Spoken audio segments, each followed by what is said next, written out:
स्वामी समर्थांनी भक्ताला पाणी आणायला सांगितले. भक्त पाणी घेऊन आला, पण जेव्हा स्वामींनी त्या पाण्याकडे पाहिले तेव्हा काहीतरी अद्भुत घडलं.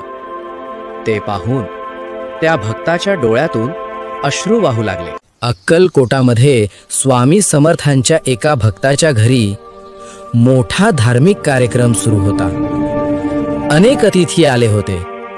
घरातील नोकर स्वयंपाक करत होते, पण अचानक स्वयंपाकासाठी तूप पूर्णपणे संपले. तेव्हा नोकर धावत आले आणि घरमालकाला सांगितले. हे ऐकून घरमालक चिंतेत बुडाला आणि पळतच तो स्वामींच्या दर्शनार्थ गेला. स्वामी समर्थ एका कट्ट्यावर बसले होते. त्यावेळी दुष्काळामुळे अन्नधान्य कमी होतेच, तसेच तूप सुद्धा मिळणे कठीण होते. स्वामींनी त्या भक्ताचे सगळे बोलणे शांतपणे ऐकून घेतले. मग स्वामी महाराज म्हणाले, भांड्यातून थोडे पाणी आण. हे ऐकून भक्त उठला आणि बाहेर असलेल्या मोठ्या हंड्यातून छोट्या भांड्यात पाणी घेऊन आला. स्वामींनी त्या पाण्याकडे पाहिले आणि सगळे पाणी हळूहळू गुळगुळीत तुपात बदलले. हे पाहून भक्ताच्या डोळ्यातून अश्रू वाहू लागले.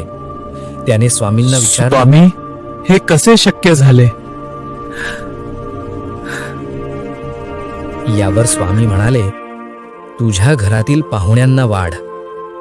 भक्त घरी गेला आणि त्या तुपावर बनवलेले अन्न सगळ्या पाहुण्यांना वाटले गेले आणि कार्यक्रम यशस्वी झाला. तुम्ही सुद्धा स्वामी समर्थांच्यावर विश्वास ठेवा. स्वामी समर्थ तुमच्या अडचणीच्या स्वामी समर्थांनी भक्ताला पाणी आणायला सांगितले. भक्त पाणी घेऊन आला, पण जेव्हा स्वामींनी त्या पाण्याकडे पाहिले तेव्हा काहीतरी अद्भुत घडलं. ते पाहून त्या भक्ताच्या डोळ्यातून अश्रू वाहू लागले. अक्कलकोटामध्ये स्वामी समर्थांच्या एका भक्ताच्या घरी मोठा धार्मिक कार्यक्रम सुरू होता. अनेक अतिथी आले होते. घरातील नोकर स्वयंपाक करत होते, पण अचानक स्वयंपाकासाठी तूप पूर्णपणे संपले. तेव्हा नोकर धावत आले आणि घरमालकाला सांगितले. हे ऐकून घरमालक चिंतेत बुडाला आणि पळतच तो स्वामींच्या दर्शनार्थ गेला. स्वामी समर्थ एका कट्ट्यावर बसले होते.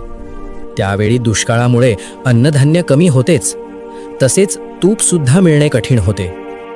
स्वामींनी त्या भक्ताचे सगळे बोलणे शांतपणे ऐकून घेतले. मग स्वामी महाराज म्हणाले, भांड्यातून थोडे पाणी आण. हे ऐकून भक्त उठला आणि बाहेर असलेल्या मोठ्या हंड्यातून छोट्या भांड्यात पाणी घेऊन आला.